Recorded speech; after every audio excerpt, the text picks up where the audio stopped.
Ulug'bek Qosimov noloyiqligi to'g'risida O'rmon qo'mita agentligining boshlig'i Muhiddinovga, Erkinjon Muhiddinovga taqdimnoma kiritgan edi. Direktor lavozimiga doimiyga tayinlanib, mana buyrug'imdan nusxa ko'chirma sizga ilova qilaman. Doimiyga buyrug'im chiqqan. Narxi 100-120 ming so'm pul turishi mumkin. Lekin bular 1.250 ming so'mdan urug'lar to'g'ri olingan. Hech qanday bu yerda jinoiy holatlar aniqlanmadi. Maraton e'lon qilingandi. Maraton e'lon qilingan urug' qanday tarzda qayerdan olingan, qanday tarzda terilgan? Xohlagan joydan sotib olishga haqqimiz yo'q. Platformada olingan urug'lar. Hech qanday bizda xatolik o'tmaganligini isbotladik. Lekin hozirgi kungacha maraton ochilgan yo'q, ruxsat berilgan yo'q. Delba urug' deydi. Hidi yo'q urug' bo'ladi uni. Bizning Bobotog'ning urug'i tojik sassiq kavrak degan hidli urug' bo'ladi. Haqiqatan laboratoriya xulosalari mavjud. Yaxshi urug', sifatli urug' degan laboratoriyadan xulosa olindi. Ishchi xodimlariga Bobotog' o'rmon xo'jaligining bir so'm pul bermadi. Hamza aka, bu aytayotgan gaplaringiz jiddiy ayblov hisoblanadi. Ularning hammasiga isbotingiz bormi? Isbotim bor. Har bir gapirgan gapimga isbotim bor. Hujjatlarim bor mana. 290 million so'mlik davlatga yetkazilgan zarar mavjud dedingiz. 800, 600, 500 talab lishni qo'yilib chorvamallari boqilib yurganlar biz tekshiruv natijasida aniqladik. Qariyb 10 milliard so'mlik kamomad aniqlangan Bobotog' davlat o'rmon xo'jaligida. Buni o'ndirishga, buni promoy, masalan, Bobotog' o'rmon xo'jaligining promoy o'ndirishga haqqi bor buni. Bizlar xat chiqarganmiz. Har bir xatimizni mana shunday udovlena qilib jo'natganmiz pochtadan. Bu yozuv chizuvlardan asl maqsad nima? Shaxsiy adovatim ham yo'q. Lekin davlat mulkini bunchalik talon-taroj qilmaslik kerak-da. Jinoiy ish qo'zg'atildi. 167-moddasi 3-qismi A bandi bilan 209-moddasi 1-qismi bilan jinoiy ish qo'zg'atilib, dastlabki tergov harakatlari olib borilmoqda hozirgi kungacha. Jinoiy dela, boya aytganimdek, bu gumonlanuvchi hisob bu. Bizlarda hozir qayta tekshirish amalga oshirilyapti. Jarayon ketyapti. Jarayonda hozir erta nima bo'lishini bilmaymiz. Tabiatga va budjetga yetkazilgan zararlarni qoplanishida amaliy yordam berishlaringizni sizlardan so'rab qolaman. Qurbon Choriyev, Bobotog' o'rmon xo'jaligi xodimlarining ishlatgan pulini bering. Bularning ham bola chaqasi bor. Ertangi kunda bular bola chaqasini borish kerak. Assalomu alaykum hurmatli aziz vatandoshlar, sizlar bilan har doimgidek Bobur. Do'stlar, xabaringiz bor, bundan bir necha oy muqaddam Surxondaryo viloyati Uzun tumani Bobotog' davlat o'rmon xo'jaligiga oid video materialini e'lon qilgandik. Ushbu yonimda o'tirgan shaxs Hamza Kemilqulov bilan intervyu tarzida, demak, video materialini e'lon qilib sizning e'tiboringizga havola etgandik. Hamza aka, avvalambor assalomu alaykum. Demak, qariyb 2 oy, 3 oy muqaddam intervyu qilgandik, birga uchrashgandik. Shu intervyudan keyin nima o'zgarishlar bo'ldi va bugungi murojaatingiz nimalardan iborat? 2026-yil fevral oyida viloyat hokimi Ulug'bek Qosimov Bobotog' o'rmon xo'jaligi direktori Qurbonmirod Choriyevning o'z ishiga loyiq noloyiqligi to'g'risida O'rmon qo'mita agentligining boshlig'i Muhiddinovga, Erkinjon Muhiddinovga taqdimnoma kiritgan edi. Taqdimnoma hozirgi kungacha ham nima bo'ldi, o'z ishida qolish, qolmasligi hozirgi kungacha ham jumboq. Bobotog' o'rmon xo'jaligi direktori Qurbonmirod Choriyev hozirgi kungacha ham o'z lavozimida ishlab turibdi. Bundan tashqari, hurmatli prezidentimizning 140-sonli qaroriga asosan Jahon taraqqiyot bankidan Bobotog' o'rmon xo'jaligini rivojlantirish va yo'llarni rivojlantirish uchun 15 milliarddan oshiq pul ajratgan edi. Shundan 7,5 milliardi Bobotog' o'rmon xo'jaligi hisobiga kirim bo'lib kelgan edi. Bu kelgan pullarni Qurbonmirod Choriyev turli xil yo'llar bilan buni sarflash, qanday qilib o'zlarining yo'llarini o'ylab topdi. Hamza aka, shu o'rinda savol tug'iladi. Turli yo'llar bilan o'zlashtirish deganda nimani tushunishimiz kerak? Turli yo'llar bilan o'zlashtirish deganimizda, masalan, Qora bozorda 120 ming so'm bo'lgan kavrak urug'ining narxi 100-120 ming so'm pul turishi mumkin. Lekin bular 1.250 ming so'mdan ushbu urug'ni narxlab bular xo'jalik omboriga kirim qilishdi olib kelib. Har bir kilogrammini. Vaholanki prezidentimiz tomonidan 2023-yil moratorium e'lon qilingandi. Ushbu moratorium e'lon qilingan masalan kavrak urug'larini terdirmaslik. Undan tashqari kavrak urug'ini kavrak o'simligining shirasini olmaslik to'g'risida moratorium e'lon qilingandi. Lekinda bunga qaramasdan Bobotoq o'rmon xo'jaligi direktori bu urug'ni qayerdandir kelishilgan holda olib keldi. Lekinda bu moratorium e'lon qilingan urug' qanday tarzda qayerdan olingan, qanday tarzda terilgan. Lekinda buning turli bir nima deydi? Bu hujjatsiz qalbak hujjatlar bilan bizning Bobotoq o'rmon xo'jaligiga olib kelingan bu urug'lar. Hozirgi kunda endi har bir gap fakti bilan degandek, siz hozir qalbaki hujjatlar bilan deyotgan aytayotgan gaplaringizni isbotlab bera olasizmi? Isbotlab bera olaman. Chunki 2023-yil buning uchun moratorium e'lon qilingan. Qancha vaqtga? 3 yilga. 2026-yilgacha moratorium e'lon qilingan. Lekin hozirgi kungacha moratorium ochilgan yo'q. Ruxsat berilgan yo'q. Demak, siz aytmoqchisizki, 3,5 milliard so'mlik kavrak urug'i uchun bozor bahosi 120 ming so'mdan bo'lgan kavrak urug'ini bu 100 ming 150 ming atrofida deylik. Shunday. Bu o'sha kavrak urug'ini 1 million 200 ming so'mdan shartnoma qilgan demoqchisiz. Shunday. Endi men 30 yildan beri shu Bobotoq o'rmon xo'jaligida ishlaganman. 30 yildan beri ishlaganman. Masalan, Bobotoq o'rmon xo'jaligiga Navoiydan olib kelgan, Navoiydan olib kelingan ushbu urug' bu urug' to'g'ri kelmaydi. Bir iqlim sharoitiga u yoqda issiqlik bor. Bizda lekin endi Bobotoq o'rmon xo'jaligi normal sharoitda ko'karish kerak. Bu urug' bizning iqlim sharoitimizga to'g'ri kelmaydi. Ko'karuvchanligi bo'lmaydi bu yerda. Bu yerda ko'karuvchanligi bor deb mumkindir, xulosa bergandir, lekinda bizga bo'lmaydi u. Chunki u iqlim bizga to'g'ri kelmaydi uni. Bu yerning urug'i aslida delba urug' deydi. Hidi yo'q urug' bo'ladi uni. Bizning Bobotoqning urug'i tojik sassiq kavrak degan hidli urug' bo'ladi-da bizning iqlim sharoitimizga to'lka Bobotoqning urug'i ko'karadi. Lekinda Navoiydan kelgan delba urug'i ko'karmaydi u. Yana Hamza aka suhbatimiz davomida shunday iddaolarni aytdingizki, 980 million so'mlik kamomad va ishchilar oyligi degan fikrlarni aytdingiz. Nima demoqchisiz bu? Endi 980 million kamomad deganimizda bu urug'dan tashqari yaylovlarni rivojlantirish uchun o'rga sitka profil olib keldik. Girdini aylantirish kerak, ichini yaylovni rivojlantirish kerak deb. Bu olib kelingan sitka profillarda bu bizning Bobotoq o'rmon xo'jaligi ishchi xodimlari o'zlari bo'lim-bo'limga tarqatdi, sanab kim nechtadan bo'lsa, borasanki shuncha joyda aylantirasan. Gektarlarni aniqlab bergan, shuncha joyda aylantirasan deb bularga majburiy tarzda bular qo'lga topshirdi. Buni oparib ular majbur bugun endi ishdan olib taylaydi deb qo'rqqandan borib uni joylashtirdi ular. Qirqanni tortdilar, yetgancha tortdi, sitka profillarni qoqdi, aylantirib qo'ydi. Lekinda bu sitka profillarning biran ishchi xodimlariga Bobotoq o'rmon xo'jaligi 1 so'm pul bermadi. Bular aytdiki, buni men firma orqali qildirdim deb bu yerda ularni ham ahmoqlik 1 so'm pul bermasdan ushlab turibdi. Lekinda qancha pullarni o'zlashtirib firma orqali qandaydir firmalar bilan gaplashgan, sitka profillarni tartib berdi degan, shu sitka profillar tortdi deb ulardan o'qilib, lekinda sitka profil hammasini bizning Bobotoq o'rmon xo'jalik xodimlari tortgan. Aslida pulni oylik hammasini firma orqali bular o'zlashtirib ketgan. Hamza aka, bu aytayotgan gaplaringiz jiddiy ayblov hisoblanadi. Ularning hammasiga isbotingiz bormi? Isbotim bor. Har bir gapirgan gapimga isbotim bor. Hujjatlarim bor, mana taqdim qila olaman mana shular hujjatlarimni.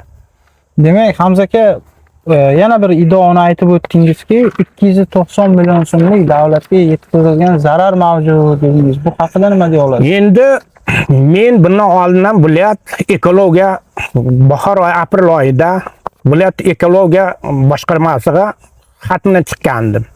xatından chiqqandimki, bu yaylovlarda bular qancha chorva mollarini qo'yib, pulini kirim qilmasdan bular noqonuniy yo'llar bilan chorva mollarini taqsimot qilgandi yaylovga.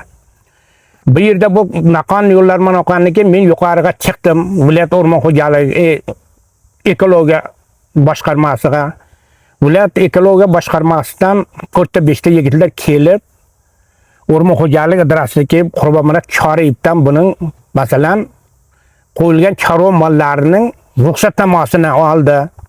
Uni tashqari sonini, nechta kirim bo'lgan hammasini bulardan oldi kelgan yigitlar. Keyin o'rmon xo'jaligidan o'zlarining tegishli xodimlarini qo'shdi.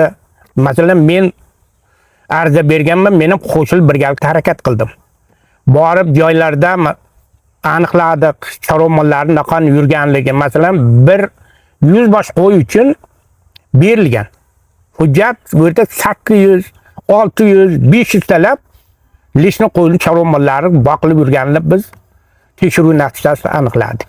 Bunga Qurbonmurat Choriyevning to'g'ridan to'g'ri nima aybi bor yoki nima aloqasi? Endi Qurbonmurat Choriyevning bu yerda aybi nima uchun u chorva mollari shunchalik kirib ketadi-yu, lekinde uni nazorat qilmaganligi. Uning qandaydir sherikchilik tomoni borki, masalan 100 ta qo'yning o'rniga 500 ta qo'yay deyapti o'rda. Sherikchiligi bo'lmasa bir kunda uni tekshirib, nima uchun bu chorva mollari lishnisini kim qaysi tomonga yuryapti deb biram marta hujjat, akad, davlatnoma tuzib olib kelib, xo'jalik hisobiga olib topshirish kerak edi uni. Hamza aka, yana suhbatimiz davomida juda katta raqamni aytdingiz, ya'ni qariyb 10 milliard so'mlik kamomad aniqlangan Bobotog' davlat o'rmon xo'jaligida, lekin tegishli tartibda o'sha zarar yetkazilganlarga nisbatan choralar ko'rilmagan degan fikrlarni aytdingiz. Buni izoh bering, nima demoqchisiz? Endi Bobotog' o'rmon xo'jaligida 10 milliardlab zarar keltirilganligi to'g'risida bu 2025-yil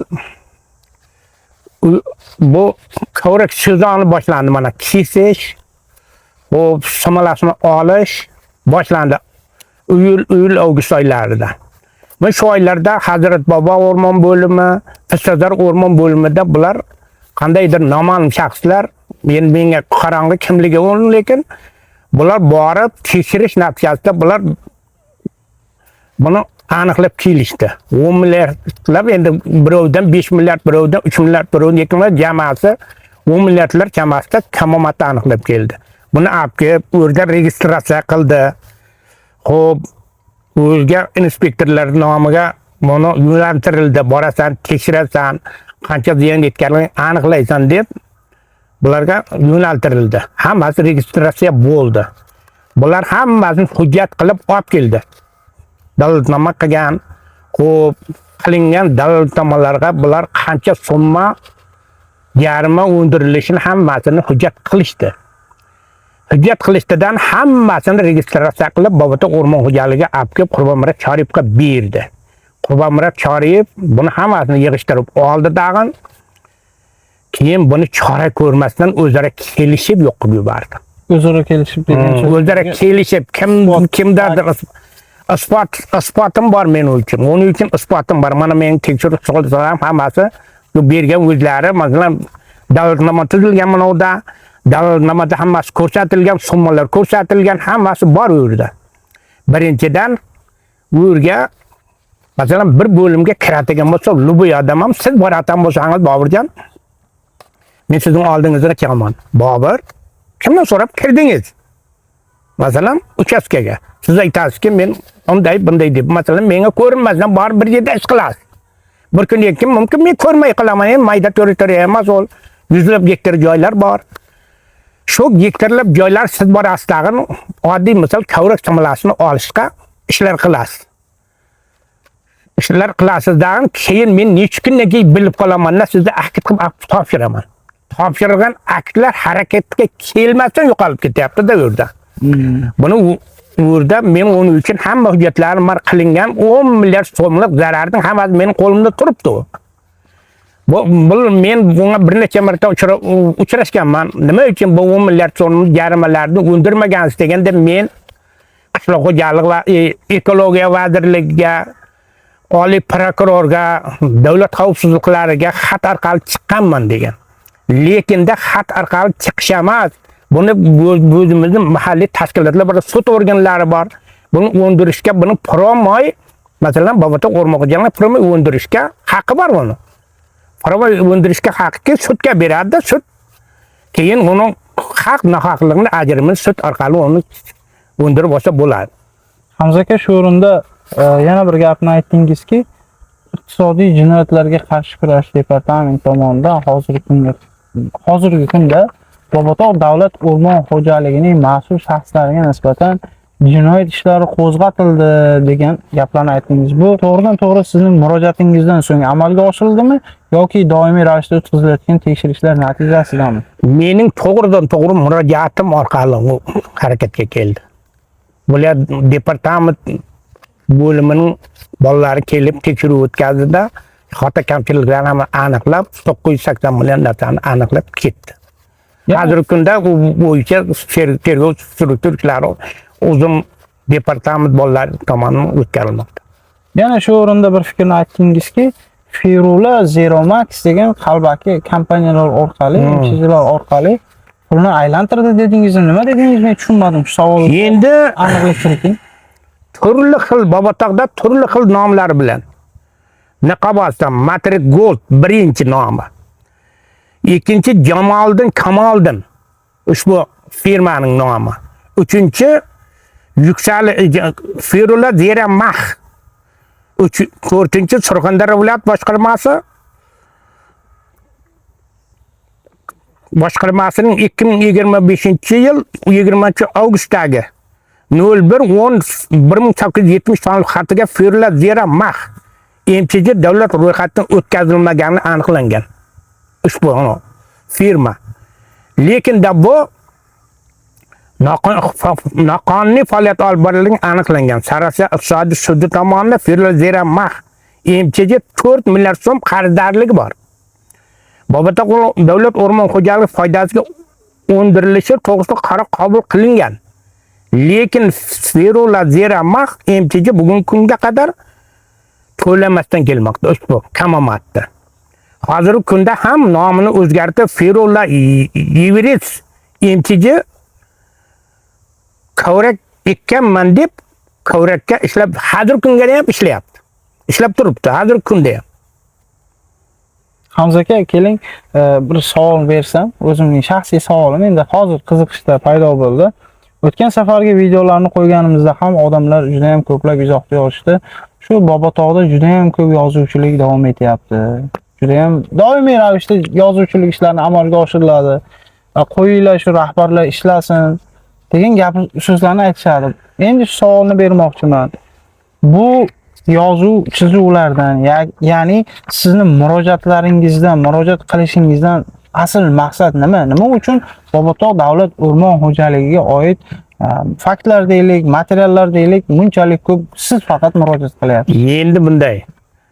Mening u odamga nisbatan bir shaxsiy adovatim yo'q. Xo'jalik rahbariga nisbatan.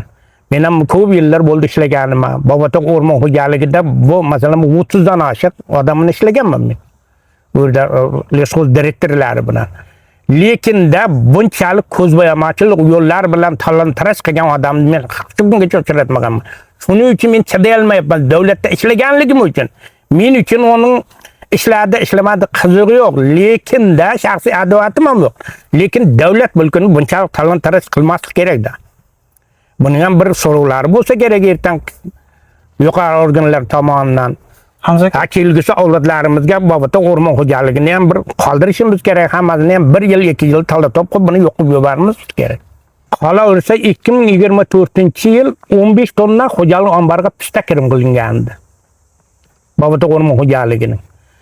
Bobotoq o'rmon xo'jaligining iskalatiga 15 tonna urug' pista urug'i kiritilganda 15 tonnaning shu 10 tonnasini Qurbon Murat Sharif kelishi bilan 10 tonnasini qora bozorda 100 ming bo'lgan, 120 ming bo'lgan kilogrammi.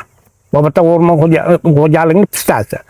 Lekin da bu 50 mingdan narxlab 120 mingdan sotib 50 mingdan kirim qilib Bobotoq o'rmon xo'jaligi kirim qilib qo'ydi. Lekin de bu pistalarning o'yag'ini masalan bo'lganda 500 million so'm bularning kissasiga kirib ketdi. O'rmon xo'jaligi direktorining. Hamza aka, bu aytayotgan gaplaringiz, raqamlaringiz juda katta raqamlar, juda katta hozir ayblovlar e'lon qilyapsiz. Yana bir bor aytaman, aytayotgan har bir gapingizni ertaga isbotini qilishingiz kerak bo'ladi. Endi masalan shu 15 tonna kirim qilingan pistaning evaziga masalan menda hamma tekshiruv xulosalari bor menda. Ya'ni men aytmoqchi dalilalarim bor, faktlarim bor. Tasdiqlab bera olaman. Men aytmoqchi bo'lganim, siz hozir 15 tonna pistaning taxminan qanchasi? 10 tonna. Shuncha summadan sotib oldi, kimga sotdi, nima qildi hammasini bilasizmi o'zi? Bilaman, chunki zo'bi odam ustidan so'rashingiz mumkin. Qora bozorda Bobotoqning pistasi necha so'm turadi deb. Kimdir ham sizdan boshqa ham so'rashingiz mumkin. 50 ming so'mdan Bobotoqning pistasi sotilmagan shu kungacha. 100 ming, 120 ming. Hozirgi vaqtda ham shunday bo'lish kerak. Bundan tashqari 2026-yil yana pista sezoni boshlandi. 2026 pista sezoni boshlandi. Bu oldingi yillardan ham juda ko'p miqdorda pista bo'ldi Bobotoq o'rmon xo'jaligida. 50 tonna, 60 tonnalar pista kirib qilsa bo'lardi Bobotoq o'rmon xo'jaligiga. Yuqoridan approvatsiya ham qilmadi, boshqa ham qilmadi, ruxsatsiz o'zlarini kelishilgan holda qalbaki hujjatlar bilan, shartnomalar bilan tarqatib yubordi. Ular bo'yicha menda mana qalbaki hujjatlar, shartnomalar bo'yicha ham mening asoslarim bor, ertan taqdim qila olaman. Har bir kilogrammigacha uni. Hamza aka, shu o'rinda so'zimiz yakunida bizni kuzatuvchilarga qanaqadir murojaatingiz, taklifingiz, shikoyatingiz bo'lsa marhamat aytishingiz mumkin. Endi hozirgi kunda Sariosiyo tumani iqtisodiy jinoyatlar qarshi kurash departamenti tomonidan menga bergan javob xatida arizada ko'rsatilgan vajlarning hammasi tasdiqlandi deb menga xat beryapti mana. Xatni beryapti menga. Haqiqatan sizning arizangizda ko'rsatilgan vajlar hammasi tasdiqlandi deb. Yana bir buni qo'shib beryaptiki, xo'p, Bobotoq o'rmon xo'jaligi direktori Qurbon Choriyev, xo'p, bosh buxgalteri Mirzaliyev va boshqalar ustidan jinoiy ish qo'zg'atildi.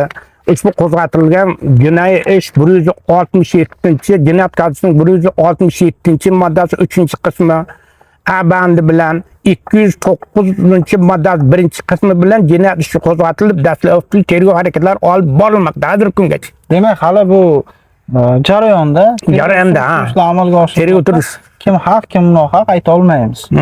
Demak, Hamza aka, murojaatingiz, taklifingiz, shikoyatingiz uchun marhamat. Agar bo'lmasa, so'zimizni yakunlab, intervyuni tugatamiz. Hurmatli Prezidentimiz Shavkat Miromonovich, Saida Mirziyoyeva, sizlardan shuni so'raymanki, Bobotoq o'rmon xo'jaligida xato kamchiliklarni, talon-tarojlarni vaqtida joy-joyiga qo'yishni, kamomatlarni joy-joyiga qo'yishni sizlardan shuni amaliy yordam so'rab sizlarga murojaat qilaman. Shunga amaliy yordam beryapti degan umiddaman.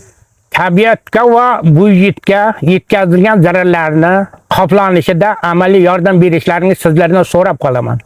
Aybdorlarga nisbatan qonunda ko'rsatilgan choralarning ko'rilishiga yordam berishingizni so'rayman. Hamza aka, rahmat sizga ham vaqt ajratib, demak, o'zingizning iddaolaringizdan, murojaatlaringizdan aytganingiz uchun. Aziz vatandoshlar, demak biz sud huquq organi emasmiz yoki qanaqadir vakolatli tashkilot emasmiz. Xulosa qilib kim oq, kim qora deya olmaymiz. Ushbu holatlarni tegishli huquqni muhofaza qiluvchi organlarning ixtiyoriga topshirib, intervyular qilishda davom etamiz. Bizni kuzatishda davom eting. Eng qiziqlari hali oldinda. Aziz vatandoshlar, sizlar bilan har doimgidek Bobur. Demak, bir necha oy muqaddam Hamza Meliyev mana shu biz turgan hududda, ya'ni Bobotoq davlat o'rmon xo'jaligi bilan bog'liq juda ham ko'plab da'volarni, murojaatlarni omma e'tiboriga havola etdi. Xabaringiz bor, intervyu tarzida ijtimoiy tarmoqlarda yoritdik.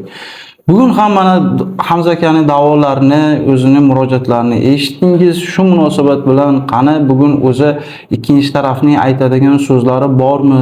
Nima maqsadda Hamza aka bunaqa murojaatlarni to'xtovsiz ravishda davom etayotganligini aniqlash va Bobotoq davlat o'rmon xo'jaligining rahbari bilan izoh olish maqsadida ushbu makonga tashrif buyurib, Bobotoq davlat o'rmon xo'jaligi rahbari Qurbon Choriyev Qurbonmurod aka bilan demak uchrashib, intervyu qilishga qaror qildik. Qurbonmurod aka, avvalambor assalomu alaykum. Rahmat, mana shu bizga vaqt ajratib intervyu berishga rozi bo'lganingiz uchun. Bevosita avvalambor ish faoliyatingizdan boshlasak, sababi Hamza aka o'zlarining video murojaatida viloyat hokimi tomonidan sizning ustingizdan o'sha o'rmon agentligi rahbariga demak taqdimnoma kiritilgan, ishda qolish qolmaslik masalasi, viloyat hokimi tomonidan tavsiyanoma berilmagan, lekin bu hozir lavozimda ishlayapti haligacha degan da'volarni qildi. Bunga nima deb izoh berasiz? Va alaykum assalom. Boburjon, xush kelibsiz. Bobodon davlat o'rmon xo'jaligiga. Xursandman, mana shu kelib shunaqa anglashilmovchiliklarga bir aniqlik kiritish maqsadida kelganingiz uchun rahmat. Bu hozirgi siz savolingizga viloyat hokimining taqdimnomasi ishda qolish qolmasligi bo'yicha berganligidan meni xabarim yo'q. Bu bo'yicha menga xabar berilmaydi ham.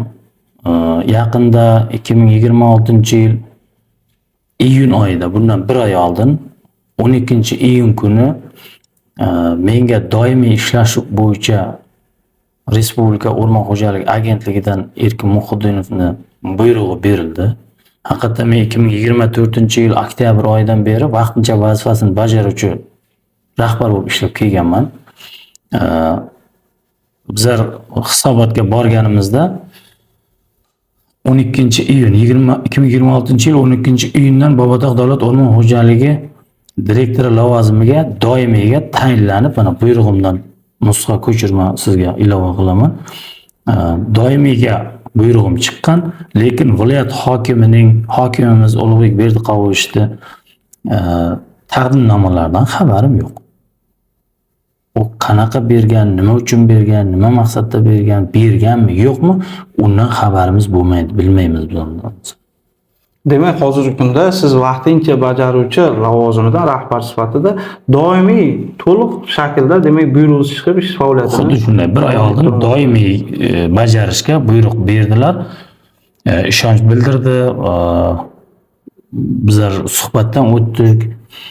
Shu sababli hozirgi kunda o'sha Bobotog' davlat o'rmon xo'jaligini faoliyatini olib boryapmiz rahbar sifatida, rivojlantirish, prezidentimiz topshiriqlarini bajarish bo'yicha o'rmon xo'jaligini ekologiya vazirimiz topshiriqlarini bajarish maqsadida men shu yerda rahbar sifatida ish olib boryapman. Qurbonmurod aka, shu intervyumiz davomida Hamza aka bilan intervyu suhbatlarimiz davomida shunday iddaolarni aytdiki, Bobotog' davlat o'rmon xo'jaligi, ya'ni bevosita siz rahbarlik qilayotgan mazkur tashkilot 3,5 milliard so'mlik kavrak urug'ini bozor bahosi, urug' bahosi shu 100 ming 120 ming so'm atrofida bo'lishiga qaramay 1 million 200 ming so'mdan xarid qilgan. Bevosita bu kavrak urug'iga o'zi prezident moratoriy e'lon qilgan bo'lsa, bunaqa summadagi urug'ni qayerdan oldi degan iddaolarni qildi. Bunga nima deb izoh berasiz? Bobur aka, siz savol to'g'ri beryapsiz. Bu yerda haqiqatan ham shu Hamza Meliqulov Hamza tomonidan o'sha holat yuzasidan yozuvlar bo'lgan, murojaatlar bo'lgan yuqori tashkilotlarga yaqin kunlarda 2026-yil bir oy oldin iyunda yozuv bo'lgan haqiqatan ham. U bo'yicha tegishli tashkilotlar, iqtisodiy jinoyatlarga qarshi departament viloyat bo'limi xodimlari kelib ko'rgan. Bizda prezidentimizning qarorlari bor. 2025-yilda joriy qilingan o'sha loyihalarimiz bor. 140-sonli qarorga asosan ish turlarimiz bor. O'rmonlarni rivojlantirish, dorivor o'simliklar ekish bo'yicha loyihalarda 300 gektarlik bitta loyihaga kavrak ekish rejalashtirilgan. O'sha kavrak ekish rejalashtirilishi uchun respublika yashil loyihadan loyihalashtirilib sertifikatlash tashkilotlari bor. O'sha sertifikatlangan loyiha kelgan bizga 1 million 300 ming so'mdan 1 kilo urug' narxlangan. U yerda respublikada sertifikatlab bergan, narxlab bergan o'zlari. U bizlarga aloqasi yo'q. Bizlarga u mablag' kelib tushgandan keyin u mablag'ni qonunda belgilangani kabi bizlar e-auksion platformasida qo'yamiz. Uni e-auksion platformasida urug' bo'ladimi, boshqa loyiha bo'ladimi, boshqa mahsulot bo'ladimi, hammasi qonunda belgilanganidek e-auksionda yuklangandan keyin shaffofda u tadbirkorlar yutib oladi. O'sha tadbirkorlar yutib olgan va 3,5 tonna urug'ni bizlar skladimizga olib kelib bergan. Bizlar qabul qilib olganmiz. Bu bo'yicha Hamza Meliqulovning shikoyatida ko'rsatilgan, viloyat departament xodimlari kelib ko'rgan, urug'lar to'g'ri olingan, hech qanday bu yerda jinoiy holatlar aniqlanmadi. Unga o'zimiz ham yo'l qo'ymaymiz, korrupsion holatga yo'l qo'ymaymiz. Bizlarda ham nazorat bor. O'zbekiston Respublikasi Bosh prokuraturasi huzuridagi iqtisodiy jinoyatlarga qarshi kurash departamenti Uzun tuman bo'limi tomonidan o'sha urug'larni haqiqiy urug'ligini, sifatini, ko'karuvchanligini tekshirish bo'yicha xat berilgan. Termiz davlat universiteti tabiiy fanlar fakulteti dekaniga xat berilgan. Siz berayotgan savolingizni o'sha yaqin kunlarda berilgan, iyun oyida, 20 kun oldin. O'sha Meliqulov Hamzani murojaatdan keyin. Bu yerdan hozir sizga nusxa beraman bu hujjatlardan. Bu yerda komissiya raisi Termiz davlat universiteti tabiiy fanlar fakulteti dekani Xurramov, a'zolari Termiz davlat universiteti botanika kafedra o'qituvchilari Sharipovlar bo'lib, o'sha urug'ga xulosa bergan. 3,5 tonna urug'ga, 3,5 milliard so'mlik urug'ga xulosa bergan. Haqiqatan laboratoriya xulosalari mavjud. Namunalar mana bunaqa pechatlangan departamenti unaqasi bilan jo'natilgan xatlar bilan mana. Haqiqatan laboratoriyada yaxshi urug', sifatli urug' degan laboratoriyadan xulosa olindi. Bu urug'lar bizni ixtiyorimizsiz, biz xohlagan joydan sotib olishga haqqimiz yo'q. O'sha boya aytganimdek, UZASFOdan o'tib, bu yerda qancha bizlar yuqori turuvchi organlar kuzatib turadi. E-auksion platformada olingan urug'lar. Bu bo'yicha yuqori turuvchi organlardan hech qanday bizda xatolik o'tmaganligini isbotladik. Bu isbotlandi. 140-sonli qaror ijrosini bajarish bo'yicha koordinatlar bor. O'sha LOAK deymiz, Jahon taraqqiyot bankining vakillari bor. Ular ham ko'rib, qo'l qo'yib berishdi. Bu bo'yicha hech qanday muammo yo'q. Bu so'ragan hujjatlarni sizga ilova taqdim qilaman. Bemalol ommaga ko'rsatishingiz mumkin. Mana hujjatlari bor, nakladnoylari bor. Urug'da ham kirgizib ko'rsatishimiz mumkin. Hech qanday muammo yo'q. Boburjon Qurbonmurod aka, bevosita yana Hamza aka bilan suhbatlarimizda shunaqa murojaat qildiki, yaqin kunlarda 280 million so'mlik Bobotog' davlat o'rmon xo'jaligida kamomad zarar aniqlandi ekologiya boshqarmasi tomonidan.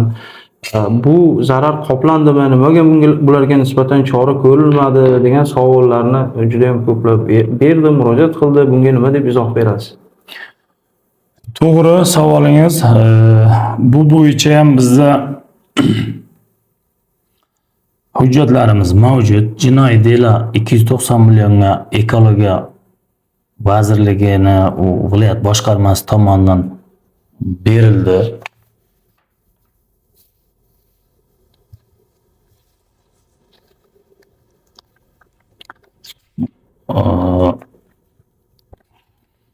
Viloyat ekologiya boshqarmasining xodimlari bu bo'yicha keldi. Hamza buvani o'sha murojaati bor edi, o'shanda ham. U Normirov, Sh. Shukurov, J. Shapaatov, M. Shodiyev, B.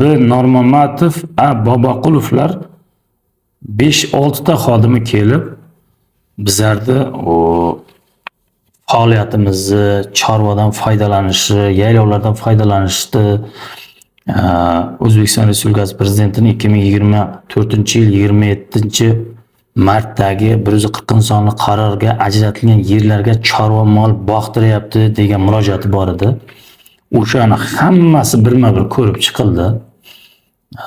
Eka politsiya yangi ochilgan bo'lim bor. Eka politsiyaning yigitlari kelib ko'rdi, shu xodimlar, ekologiyaning xodimlari, viloyat ekologiya boshqarmasining xodimlari kelib ko'rishdi. O'rganib chiqishdi. O'rganish davomida mana bunaqa dallolnomalar tuzildi. 2026-yil aprel oyida 16-aprelda dallolnomalar tuzib, hammasi tomonidan imzolandi. Bu yerda imzolar bizni bo'limlar bor, o'sha eka politsiyaning xodimlari bor.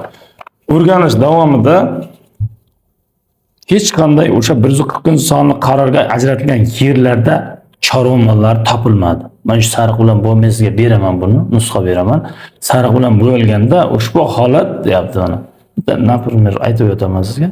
Misol uchun, ushbu holat O'zbekiston Respublikasi Prezidenti 2023-24-yildagi 140 sonli qarorga ajratilgan yer maydonida emasligi aniqlandi. Har bir holatda mana shuni yozdirganmiz, yozilgan, o'zlari yozgan. Shu joylarda aniqlangan emas. Ular aytishicha yozuvda, shikoyatida 140 sonli qarorga ajratilgan yaylov yerlarga chorva qo'yilib, Choriy Qurbonmurod manfaatdor degan so'zlar bor edi. Hech qanday manfaatdorligimiz yo'q. Mana imzolari bilan buni sizga nusxa beraman. 290 million o'sha jinoiy ish qo'zg'atilish to'g'risiga kelsak, mana shu holat bo'yicha qo'zg'atilgan. Bu bo'yicha bizlarni prokuraturaga chaqirdi, tergov o'tkazildi, tergovga qatnashdik, bo'lim boshliqlari va cho'ponlar ham chaqirtirildi. Cho'ponlar chaqirtirilganda ba'zi bir holatlar fermer dalasida bo'lib chiqdi. Ba'zi bir holatlarda dalolatnoma dalada tuzgan dalolatnoma oddiy cho'pon qo'lida hujjat olib yurmagan. O'sha cho'pon rahbari, fermer rahbari yoki o'sha mahalliy tilda arkar deymiz, o'sha cho'pon egalarida hujjat bo'lgan, lekin joyida hujjatlashtirib tashlagan. Idoraga kelganda uni to'lovlari, hujjatlari mavjudligi qo'lida o'sha bilet deymiz, o'rmon tilida cheklari bo'lgan, chiptalar o'rmonda o'sha tadbirkorning rahbari qo'lida saqlanayotganligi ma'lum bo'ldi. Tergov jarayonida o'shalar olib borib isbotlandi. Hozirgi kunda tergov jarayoni endi tuman prokuraturasida qaysi jarayonga borganini xabarim yo'q, lekin bizlar tomonidan aybdor deb topilganimiz yo'q. Bunga men ruxsat bersangiz izoh berib ketaman. Misol uchun 65 ming gektar yerimiz bo'lsa, Bobodog' davlat o'rmon xo'jaligini. Shundan 5 ming gektar yaylovimiz mavjud. O'sha 5 ming gektarga qo'yilgan chorva mollarini yaylovlar bo'lim boshliqlari moddiy javobgar hisoblanadi. O'rmonchilar moddiy javobgar hisoblanadi. O'sha bo'lim boshliqlari, o'rmonchilar, keyin chorvani boqayotgan cho'pon ham chorvasiga moddiy javobgar hisoblanadi. Bu yerda anglashilmovchilik bo'lgan, ozgina biz tergov jarayonida ham tushuntirib aytdik. Moddiy javobgarlarga qaratilgan holatlar moddiy javobgarga qaratilmasdan to'g'ridan-to'g'ri tashkilot rahbariga qaratilgan o'sha holatlar ko'rildi. Endi men idorada o'tirgan rahbarman. Bir paytning o'zida 65 ming gektar nazorat qilishga fizika usbet qilmayman. Moddiy javobgarlarimiz bor. Tizim shunday yaratilgan, hammasi qonuniy tizimlashtirilgan. Shuning uchun shu sababli tergov jarayonida o'shalar ham aniqlandi, moddiy javobgarlik shartnomalari olindi bo'lim boshliqlaridan. Hozirgi kunda o'sha holatlar yuzasidan jarayon ketyapti. Hech qanday ayblov bizlarda jinoyatchi deb topgan emas. Gumonlanuvchi hujjatlar hisoblanadi. Jinoiy delо ochildi degani o'sha jinoyatchi deb topilgani emas. Bizlar gumonlanuvchi hisoblanamiz.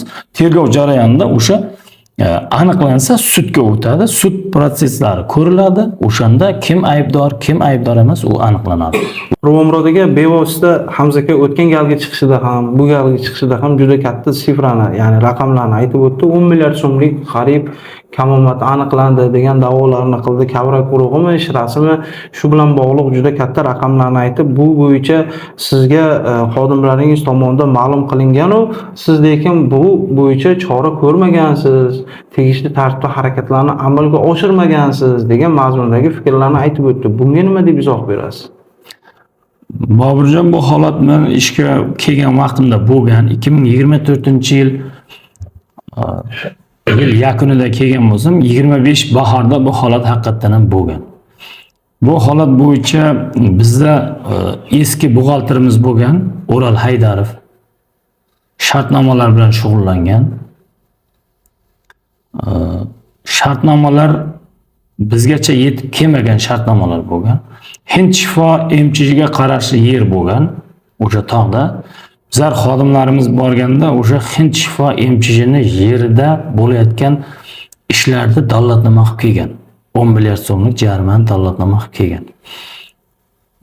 Haqiqiy holat keyin o'rganilganda prokuratura tomonidan u Hind shifoni vakillari, rahbari kelib shartnomasini ko'rsatib, yer chegaralarini ko'rsatganda haqiqatan bizlar xodimlarimiz texnik xato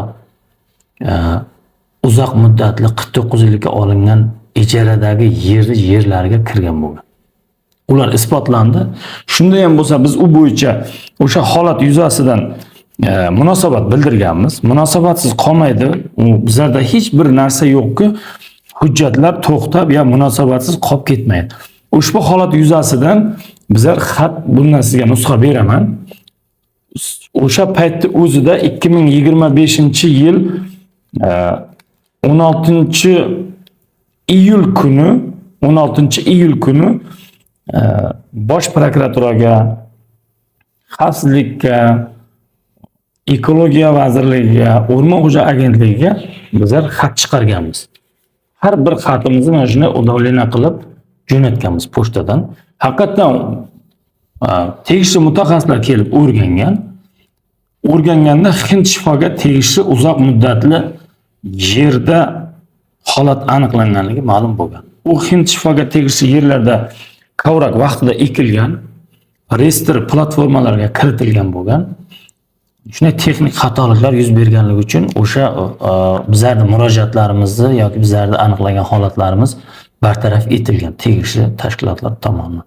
Shu o'rinda birdan qo'shimcha savol berib ketsam, aniqlik kiritib ketsak, Ferula Zeramax kompaniyasi faoliyati to'xtatilgan-u, lekin ular bilan shartnoma qilinganmi deganga o'xshash gaplarni aytib o'tdi. Bu o'zi nima holat bo'lgan mana shu joyida? Bu ikkinchi holat. Ferula Zeramaxga bu mana bu 10 milliard so'mlik jarima yoki aniqlangan holat taalluqli emas. Bu Hind shifo MCH'ga taalluqli. Ferula Zeramax MCH bor haqiqatan ham 2018-yil uzoq muddatli 10 yillik shartnoma tuzgan xo'jalik bilan bizlardan oldingi rahbarlar vaqtida. Shartnomasi haqiqatan qonuniy. O'rmon to'g'risidagi qonunda 290-moddasi bor. 290-moddasida o'sha dori o'simliklar bilan shug'ullanish, pichan o'rish, yaylovlardan foydalanish to'g'risida o'rmon to'g'risida qonundan foydalangan holda shartnoma tuzgan. Shartnoma tuzgandan keyin u tadbirkor 3000 gektarga kavrak ekkan. 3000 gektarga ekilgan kavragi bo'yicha Respublika ekologiya vazirligida reyestrdan o'tgan platformada aniqlangan turibdi. Bu bo'yicha mendan oldingi rahbarlar sudlashgan. Sud qarorlarida o'sha ekilgan dorivor o'simliklari, kavrak o'simligi uni mulki deb topilgan. O'sha uni mulki bo'lganligi sababli bizlar u shartnomani bekor qila olmaymiz. Shartnoma o'zi muddatiga 2 yil qolyapti. Muddat tugagunga qadar u shartnomani bekor qilishga haqqimiz yo'q. Uni mulki bor yerda ekkan platformada turibdi, reyestrda ko'rinib turibdi. Shu sababli Hamza bobo men kelgali beri o'sha masalani ko'taradi. Bu bo'yicha ekologiya vazirligining viloyat boshqarmasida ekologiya boshqarmasining xodimlari kelib o'rgangan. Haqiqatan ham o'rganganda shunaqa reyestrda borligi, uni mulki, yerda haqqi ulushi borligi sababli uni biz kutamiz endi. Qachon muddat tugaydi, u faoliyati shu muddat tugaganda shartnomasi bekor bo'ladi. Ungacha shartnomasini bekor qilishga haqqimiz yo'q. u tadbirkorning mulki bor. Bizlar agar unga hozir tajovuz qilib o'sha noqulay harakat qilsak, biz tadbirkorlikka to'sqinlik qilgan bo'lamiz. Bu prezidentimizning topshiriqlari bor. Tadbirkor orqasida men turibman. Tadbirkorga teginma. Uni faoliyatiga aralashma. Unga yordam qil. Naborat unga yordam qil deydi bizlarda topshirig'imiz. Yordam qilamiz tadbirkorlarga. Qurbonmurod aka, rahmat. Bevosita so'nggi savolni bersam, qariyb 980 million so'mlik kamomad yoki iqtisodiy jinoyatlarga qarshi kurash departamenti tomonidan hozirgi kunda Bobotog' davlat o'rmon xo'jaligining mas'ullariga nisbatan jinoiy ish qo'zg'atildi. Bu jarayon hozir qanday ketyapti, nimaga chora ko'rilmayapti degan vajlarni ham qildi. Shunga ham ozgina izoh bersangiz. Bu bo'yicha mana hozirgi yaqinda o'sha murojaatlari bor, to'g'ri. Boya aytib o'tdim yuqorida. Viloyat iqtisodiy jinoyatlarga qarshi departament yigitlari xodimlari kelib tekshirish jarayoni amalga oshirilmoqda. 981 million aniqlangan holatlar bir qism ish haqiga borib taqalyapti. Bu yerda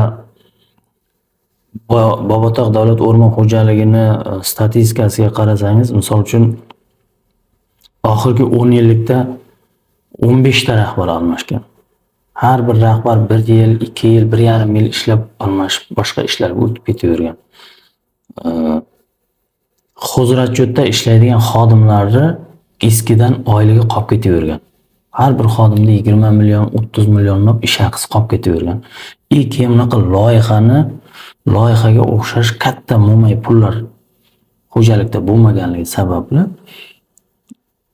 loyihani puli deya olmaymiz hammasini. To'liq loyihani puli emas bu. 981 million aniqlangan, hozir qayta tekshirish jarayonida aniq bo'lyapti. Sudga berib fuqarolar o'zini ish haqisini olgan. U bitta hisob raqamga tushgan. Hamma pullar o'sha bizning daromadlarimiz ham o'rmon xo'jaligining boshqa keladigan ko'chat sotishdan, chorvadan, yaylovdan, o'sha meni bog'imdan, shunaqa shartnomalarimizdan, 1 yillik shartnomalarimiz, uzoq muddatli shartnomalarimizdan kelib tushadigan mablag'lar hisobidan ish haqi berilgan. Berilgan emas, aniqrog'i sudga berib, majburiy ijro tomonidan majburiy tartibda ish haqiga kesib ketilgan. Soliqqa kesib ketilgan. Bularda hech bizlarda yeb ketish alomatlarimiz aniqlangan emas. 981 million bo'yicha jinoiy dela, boya aytganimdek, bu gumonlanuvchi hisob bu. Bizlarda hozir qayta tekshirish amalga oshirilmayapti. Jarayon ketyapti. Jarayonda hozir erta nima bo'lishini bilmaymiz. Bu bo'yicha tergov jarayonlari aniqlanyapti. Biz aralashishga haqqimiz yo'q. Men ham aralasha olmayman, uni siz ham hozir bir narsa deyishga haqqimiz yo'q. Bu Hamza boy ham hech narsa deya olmaydi hozir. Erta qanaqa kim aybdor bo'lib chiqadi, uni bizlar bilmaymiz. Tergov jarayoni bo'lyapti. Misol uchun o'sha yaylovlarga setka tutish, profillarni sotib olish bo'yicha ham hammasi o'sha e-auksionda amalga oshirilgan. Ba'zi kamchiliklar bartaraf etilgan. Bartaraf etish bo'yicha o'sha 200 siz aytayotgan 981 million bo'yicha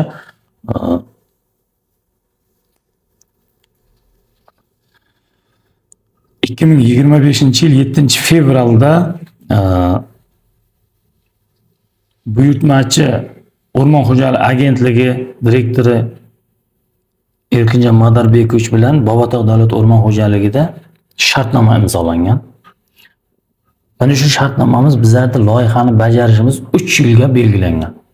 3 yil muddatda bizlar o'sha loyihani 3 yil muddatda bajarishimiz kerak. Hozir bu jarayonda turibmiz. Yuqorida keltirilgan agrotexnik tadbirlar tasdiqlangan 3 yillik ish rejaga ko'ra 2025 yil fevral oyidan boshlanib 2027 yil 10 dekabrda tugatiladi. Bizlar hozir jarayon payti tekshirishlar amalga oshirilyapti. 2027 yil 10 dekabrga qadar biz o'sha ish haqiga berilgan qismlarni boshqa manbalarimizdan tiklash manbalarimiz mavjud. Muddatimiz hali 1 yildan oshiq bor. Hozir biz bu yerda shartnomalarimiz bor. Bundan ham sizga nusxalar va uzatamiz. Pastda 2 milliardga yaqin bizlar debitorimiz bor hozir boshqa tashkilotlardan. Biz hozir 500-600 million ish haqiga almashgan bo'lsak, bizlarda 2 milliardga yaqin debitorimiz bor. Jarimadan tushadi, olinadigan xo'jalikda daromadlari hisobidan hammasi shartnomalar, aksiyalar ilova qilingan. Bu bo'yicha qilinayotgan ishlarimiz qonuniy deb hisoblaymiz. Noqonuniy ish bu yerda agar bo'ladigan bo'lsa, huquqni muhofaza qiluvchi organlar ko'ryapti. Hozir jarayonda turibmiz. Hozir biz jinoyatchi ham deya olmaymiz o'zimizni, birov bizda jinoyatchi ham deyishga haqqi yo'q. Jinoyat ishlari bo'yicha xodimlar jinoyat deli ochilgan bo'lsa, gumonlanuvchi sifatida tergov jarayoni amalga oshirilyapti. Mumkin u sizda muddat bo'lsa, hali tarkibida jinoyat alomatlari aniqlanmasa yakunlanishi ham. Shunda yakunlanishi ham mumkin. Sabab bizlarda shartnomamiz 2027-yil 10-dekabrga qadar bizlar shartnomani shartlarni bajarish jarayonidamizda hozir. Bizlar bitta kamchilik bo'lsa, koordinatlarimiz bor. O'sha kamchiligimizni aytadi, biz uni tiklashimiz kerak. 3 yillik jarayondamiz. Bizlar obyektni topshirgandan keyin ushbu holat aniqlansa, bizlar jinoyatchi deb topilishimiz mumkin. Ungacha bizlar hozir shartnoma shartlarini bajarishga muddatimiz bor. 1 yildan oshiq muddatimiz bor hali. Shu sababli yuqori tashkilotlar ko'ryapti, inobatga oladi degan umiddamiz. Qurbonmurod aka, bevosita Hamza aka bilan ham intervyu qilib, suhbat davomida shu savolni berdim. Sizga ham bevosita shu savol bilan yuzlansam, Hamza akaga savolni quyidagicha berdim. Hamza aka, sizni bu video chiqishlaringizdan, bu murojaatlaringizdan asl maqsad nima? Nima uchun bunchalik ko'p murojaat qilyapsiz? Ijtimoiy tarmoqlarda murojaatlaringizni yorityapsiz deganimda, men hech kimga shaxsiy adovatim yo'q, faqat tabiatga yetkazilayotgan zararlar undirilsin, qoplansin, kamomatlar bartaraf etilsin degan javobni berdi. O'zi bevosita izohlarni ham o'qisangiz, o'tgan intervyumizda ham nima uchun Bobotog'da bunchalik yozuvchilik holati avj olib ketgan, bir murosaga kelsalaring bo'lmaydimi degan gap so'zlar juda ham ko'p yozilganda, o'zi nima uchun aka bunaqa kelishmovchiliklar yuzaga kelyapti? Endi Bobirjon, to'g'ri aytyapsiz. Kelishmovchiliklar yuzaga kelganda shaxsiy adovatim menda yo'q. Hamza buvaga nisbatan. Men ham bu yerga kelganim 2024-yil oktyabrda kelgan bo'lsam, hozir kungacha rahbar bo'lib turibman. Bobotog' davlat o'rmon xo'jaligini tarixiga nazar solsak, Meliqulov Hamza buva o'sha har bir rahbar bilan mana shunday yozishib o'tgan. So'zlarni eshitaman. Har bir kelgan rahbarni shu yillar davomida mana shunday yozib yuravergan, nimadir manfaatdorligi bo'lgan yoki nimadir. Menga manfaatdorligi, men o'g'li Hazratqul, Meliqulov Hazratqul Duxona o'rmon bo'limining boshlig'i bo'lgan men ishga kelganda. O'g'li. O'sha Hazratqul ismli xodimimiz o'sha bo'lim boshlig'ligini berilgan topshiriqlarni muddatda bajara olmagan. Sovg'ada ham o'ziga yarasha bo'lgan. Endi men juda uni kamsita olmayman. Bilimi, tajribasi yetmagan bo'lim boshlig'iga. Bizlarda hozirgi o'rmon xo'jaligini rivojlantirish bo'yicha talablar, topshiriqlar ko'p haqiqatan ham. O'shani muhokama qilganimizda u yigit o'z arza berib ishdan bo'shadi. Men boshqa ishga o'taman yoki men hozirgi kunda o'sha yigit Rossiyada. O'z xohishi bilan arza berib bo'shagan u yigit. Endi balkim shuni shaxsiy adovat deb yurgandir. Men endi uni xohish-ku ish. Misol men xohlasam ishlayman, xohlamasam ishlamasligim mumkin. Sizga ham xuddi shunday. Xohlasangiz o'sha ishni qilasiz, xohlamasangiz sizga to'g'ri kelmasa qilmaysiz. O'sha yigitni men o'g'limni ishdan olib tashladi deb yurgan bo'lishi mumkin. Lekin o'g'lini hech kim unaqa olib tashlagan joyi yo'q. O'zi ixtiyoriy arza bergan, ixtiyoriy arzasi bilan ishdan ketgan. Haqiqatan ham ixtiyoriy arza berishiga sabab o'sha berilgan topshiriqlarni bajara olmagan. Bu yerda yig'ilish bo'lganda, muhokama bo'lgan, o'sha Duxona o'rmon bo'limida berilgan topshiriqlar kechikkanligi yoki rejalar bajarmaganligi bo'yicha muhokama bo'lgan. O'rtaga qo'yilgan, arzasini berib bo'shagan. Shuni shaxsiy adovatdagi yurgan bo'lishi mumkin. Lekin men u Hamza buvadan oldindan tanimaganman. Meni shaxsiy adovatim yo'q. Endi baribir men shu o'rinda aytib o'tishim kerak. Boya boshida aytdim, har bir rahbarni yozganligi bo'yicha shu yerda gaplar yuradi. Faloncha rahbarda ham yozuvdi, buni ham yozuvdi. Kim kelsa bu yozadi, buni qiladi, uni qiladi deydi. Endi u o'z ixtiyori. Yozadimi, yozmaydi. Bitta narsani iltimos qilaman, sizdan ham to'g'ri tushunishingizni iltimos qilaman. Men Hamza buva bilan 100 marta yozdi, 100 dan ham ko'p yozdi. Har bir yozuvda birontasida holatlar isbotlanmagan, lekin men u odamni misol qonun talablari bo'yicha tuhmat bilan ma'muriy qilib, jinoiy qilib qo'yishim mumkin. Lekin u niyatim ham yo'q, unga vaqtim ham yo'q. Vaqtim ham yo'q. Bizlar topshiriq ko'p. Shunaqa savollar menga ko'p bo'ladi. Shunday tuhmat bilan dedi, ma'muriy javobgar qilsangiz bo'ladi-ku. Hech bir Shunda ham hozir savol bermoqchi edim. Bermoqchimidingiz? Shunday. O'sha isbotlanmadi-ku. Misol bo'limlarim keladi, biz ham bezor bo'lib ketdik, tekshirishdan ishimizni qilmaymizmi degan xodimlarim keladi. Shunday qilaylik deydi-da. Bu har bir murojaatini vajlari tasdiq topmaydi-da. To'g'risi uni surishib, sudlashib yurishga bizlar vaqtimiz yetmaydi. Bizlar o'zimizga topshiriqlarimiz bor. Balkim tushunib yetar deymiz. Yoshi ham o'z pensiyaga chiqqan. Biz iltimos qilamiz, pensiyaga chiqqandan keyin bir nevaralar gashtini surib, farzandlarini rohatini ko'rib, bemalol uyida o'sha oilasi bilan yashashini iltimos qilib qolamiz. Yoshlarga yo'l bersin, juda unaqa charchagan bo'lsa, ya yoshlarga yo'l bersin. Mana yoshlar hozir institutlar bitirib kelyapti. Kecha o'tgan haftada ham institutni bitirib kelgan yoshlar bo'yicha ish berish bizlarning ham topshiriq oldik. Viloyat hokimligida o'sha Termiz davlat universitetida yig'ilish bo'ldi. Uzun tumaniga berkitilgan, Bobotog' o'rmoniga berkitilgan, har bir yo'nalishlarga berkitilgan sohalar bo'yicha bitiruvchi yoshlarni ishga joylashtirish bo'yicha topshiriqlarimiz bor. Endi pensiyaga chiqqaniga ham 2-3 yil bo'lgan u odam. Hozir ichki mehnat tartib qoidalari bo'yicha men FESAIDlar yaratganmiz. O'sha hududga chiqib, ertalab ish vaqtidan kelib, hududning mahalliy nomini aytib, men mana shu joyda ishga boshladim. Kechqurun mana shu hududdan ishdan qaytdim degan FESAIDlarni ichki mehnat tartib qoidalari qo'yganmiz. Lekin hozirgi kunda aniqlanadi. Men o'zim ko'rgan holatlarim bor. O'sha tizimlarni ham chetlab o'tadi-da.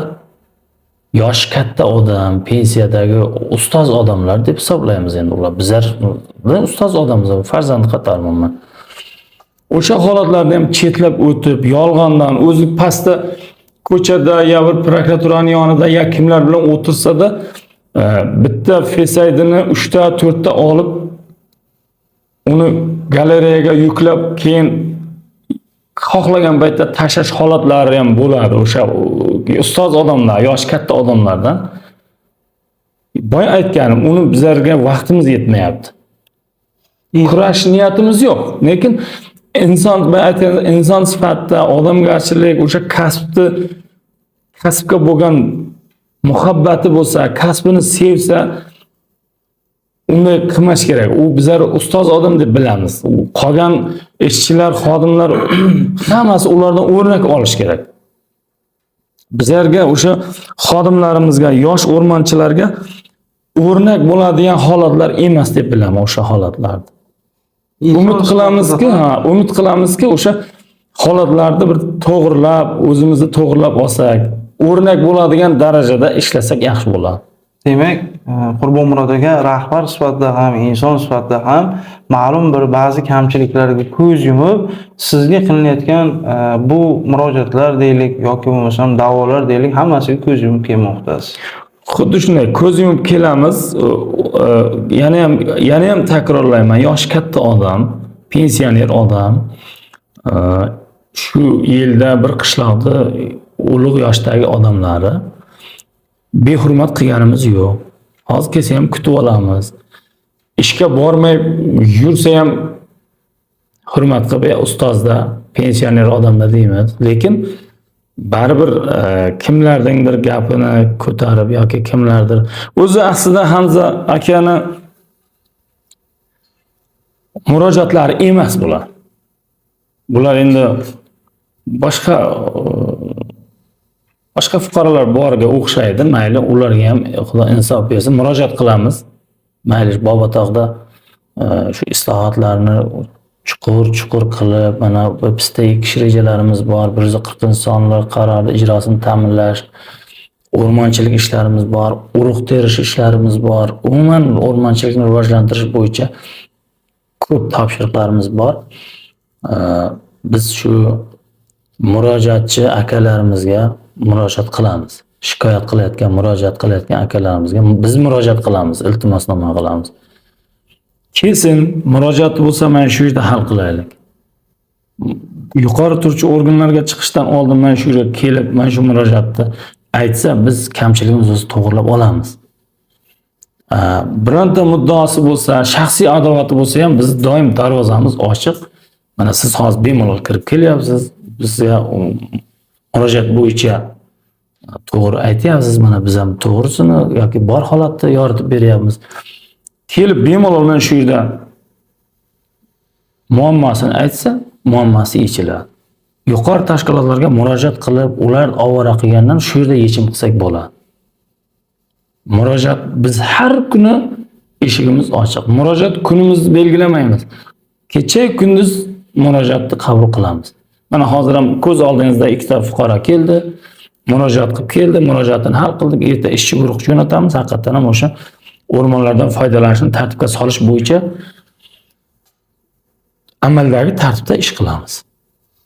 Qurbonmurod aka bevosita vaqt ajratib, biz bilan suhbatlashib, holatga oydinlik kiritishga yordam berganingiz uchun sizga cheksiz tashakkurlar bildiramiz, o'z minnatdorchiligimizni bildiramiz. Rahmat, kelgusi ishlaringizga omad.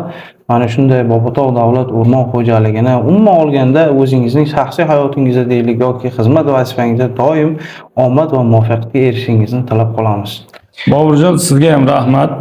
Shuncha Bobotog' davlat o'rmon xo'jaligiga ichiga kirib, ancha tushunchangiz bor. Mana hozir ko'ryapsiz, savollaringizdan o'rmon xo'jaligini ham ancha tushunganga o'xshaysiz. Chunki sizga murojaat bo'lyapti, siz majbur bo'lyapsiz shunga. Siz to'g'ri tushunganingiz uchun rahmat. Mana yuqori tashkilotlarimiz, bizlarda o'rmon xo'jaligi agentligimiz to'g'ri tushunib, mutaxassislar jo'natib, qancha o'rganib, haqiqatan ham o'sha oqni oq, qorani qora qilib, to'g'ri fikrda turganligiga rahmat aytaman.